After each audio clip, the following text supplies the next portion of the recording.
Welcome back everyone. এখন আমরা কথা বলবো হচ্ছে অপারেটর প্রেসিডেন্স নিয়ে বা অ্যাসোসিয়েটিভিটি জিনিসটা কি। আচ্ছা, প্রেসিডেন্স বলতে আসলে যেটা বোঝা যায় যে প্রায়োরিটি, আমরা কখন কোন অপারেটরকে প্রায়োরিটি দেব। যেমন আমরা ছোটবেলায় ক্লাস 5-এ হয়তো বা এরও আগে একটা জিনিস শিখেছিলাম, একটা টার্ম, যেটা হচ্ছে বডম্যাস, রাইট? হয়তো অনেকেই জানেন। এখানে বি মানে হচ্ছে ব্র্যাকেট, ও মানে হচ্ছে অর্ডার, ডি মানে হচ্ছে ডিভিশন, এম মানে মেবি মাস বা মাল্টিপ্লাই, এতে হচ্ছে অ্যাডিশন এবং এসে হচ্ছে সাবস্ট্রাকশন, রাইট? তো এতে অ্যাডিশন মানে যোগ, সাবস্ট্রাকশন মানে বিয়োগ, এম এ মাল্টিপ্লাই মানে গুণ, ডিতে ডিভিশন মানে ভাগ, বিতে ব্র্যাকেট, এগুলো কিন্তু আমরা সবাই জানি। এই কনসেপ্টটা যারা বুঝেন, এটা কিন্তু একদম সেম কনসেপ্ট। অর্থাৎ আমাদের প্রোগ্রামিং করার ক্ষেত্রে কখন কোন অপারেটরটা সব থেকে বেশি প্রায়োরিটি পাবে। যেমন আমরা যদি শুরু করি আমাদের অ্যারিথমেটিক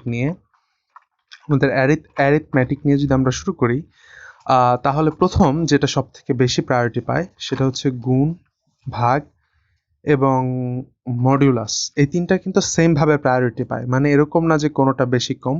এটা হচ্ছে 1 নাম্বার র্যাঙ্ক আর কি। আমরা মাল্টিলাইন কমেন্ট করে দিয়েছি। এই যে জিনিসগুলা, এগুলো কিন্তু সব থেকে বেশি প্রায়োরিটি পায়। ধরেন এটা হচ্ছে আমাদের প্রায়োরিটি লিস্টে 1-এ আছে। তারপরে দ্বিতীয়তে থাকে হচ্ছে আমাদের যোগ বিয়োগের ব্যাপারটা। ঠিক আছে, আমাদের যোগ বিয়োগ হচ্ছে র্যাঙ্কিং 2-তে থাকে। এরপরে র্যাঙ্কিং 3-তে থাকে হচ্ছে আরো যে ব্যাপারগুলো আছে। আচ্ছা, যাই হোক, এইটা বোঝার জন্য আমাদেরকে একটু কোড স্যাম্পল নিতে হবে, তাহলে আমরা আসলে জিনিসগুলো বুঝতে পারবো।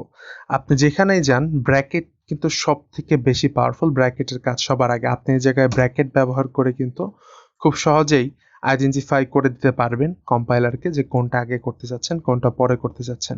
কিন্তু ব্র্যাকেট যদি না দেন তাহলে কিন্তু সমস্যা আছে। যেমন ধরেন আমি প্রিন্টএফ দিয়ে দিচ্ছি, আমি কোনো ধরনের ভেরিয়েবল নিচ্ছি না, আমি ডিরেক্ট কাজ করব %d এবং এটার ভেতরে আমি কোডিং করব। ওকে, তো ধরেন আমি যদি এই জায়গায় লিখি 3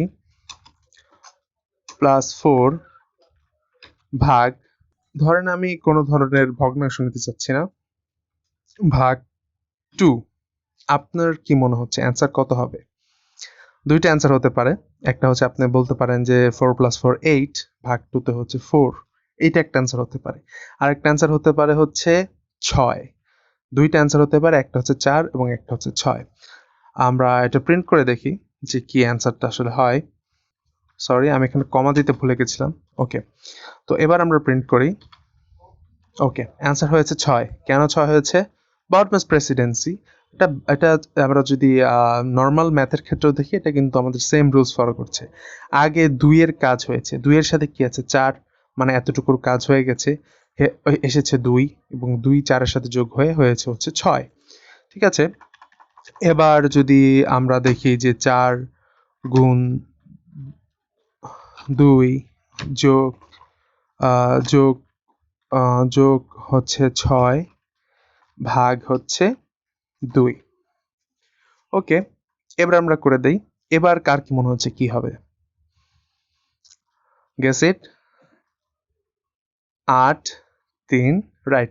11 হওয়ার চান্স কিন্তু অনেক বেশি। Let's do it. 11, রাইট। তো আমরা বুঝতে পারছি যে আমাদের এই জায়গায় সিরিয়াল অনুযায়ী কিন্তু কাজ করছে। ঠিক আছে, এবার যদি আমরা আরেকটা কাজ করি, আমরা যদি এই জায়গায় ইকুয়াল টু দেই এবং আমরা যদি এই জায়গায় লিখি 11, মানে আমরা কিন্তু এই জায়গায় 2 ধরনের অপারেটর ব্যবহার করেছি। একটা হচ্ছে অ্যারিথমেটিক অপারেটর, গুণ ভাগ যোগ, এবং আরেকটা হচ্ছে কম্প্যারিজনাল অপারেটর, রাইট? আপনার কি মনে হয় কোনটা আগে কাজ করবে?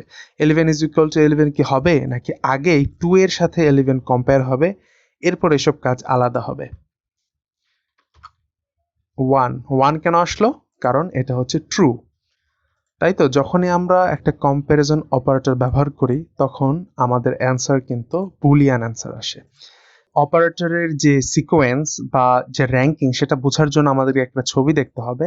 এই যে ছবিটার দিকে তাকান, এখানে মূলত অপারেটরের একটা র্যাঙ্কিং করা হয়েছে।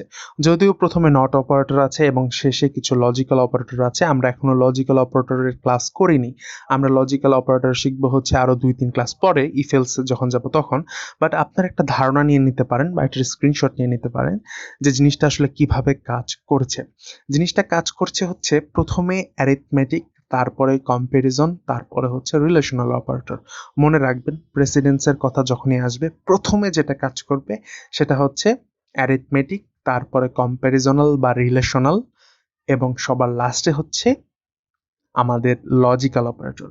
এবং 1 নাম্বার প্রায়োরিটিতে যেটা আছে সেটা হচ্ছে নট অপারেটর। এটা নিয়ে আমরা পরে কথা বলবো যখন আমরা লজিক্যাল অপারেটর শিখব।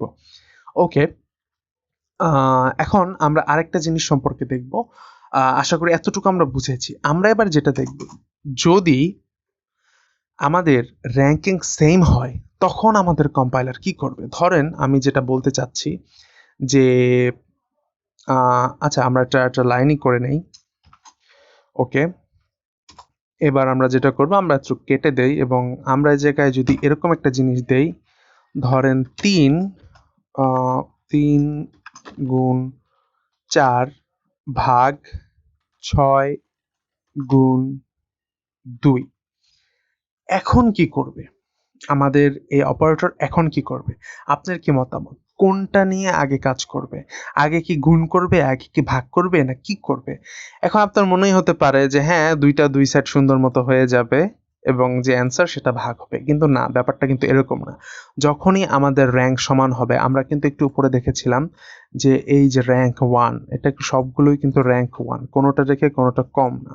সুতরাং যখনই র্যাঙ্ক সমান হবে তখন আমাদের যে কনসেপ্টটা আসে সেটা হচ্ছে অ্যাসোসিয়েটিভিটি। অ্যাসোসিয়েটিভিটি হচ্ছে র্যাঙ্ক সমান হওয়ার সাথে সাথে আমাদের এটার কাজ হয় হচ্ছে লেফট টু রাইট। যখনই র্যাঙ্ক সমান হবে তখন লেফট টু রাইট কাজ করবে, অর্থাৎ বাম দিক থেকে শুরু হবে, ক্যালকুলেশন করতে করতে করতে ডান পর্যন্ত যাবে। এটাকেই মূলত বলে হচ্ছে অ্যাসোসিয়েটিভিটি।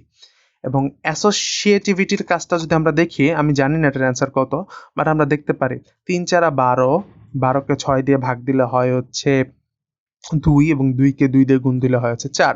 মানে প্রথমে এটা হয়েছে, এটার অ্যান্সারের সাথে এটা ভাগ হয়েছে এবং এটার অ্যান্সারের সাথে এটা গুণ হয়েছে। তো আমরা এটাকে যদি রান দেই, আচ্ছা, প্রথমটার অ্যান্সার 1 এবং পরেরটার অ্যান্সার হয়েছে আমাদের, প্রথমটার অ্যান্সার ছিল 1 এবং পরেরটার অ্যান্সার হয়েছে 4।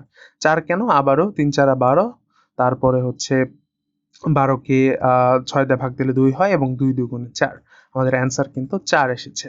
আশা করি আপনারা অ্যাসোসিয়েটিভিটি ব্যাপারটা ক্লিয়ারলি বুঝতে পেরেছেন এবং প্রেসিডেন্সটা খুবই ইম্পর্টেন্ট। আপনারা চাইলে বাসায় প্র্যাকটিস করতে পারেন নিজে থেকেই, বিভিন্নভাবে ক্যালকুলেশন আপনারা নিজে থেকেই লিখে নিজে থেকেই করতে পারেন। ধন্যবাদ সবাইকে, দেখা হবে নেক্সট এপিসোডে।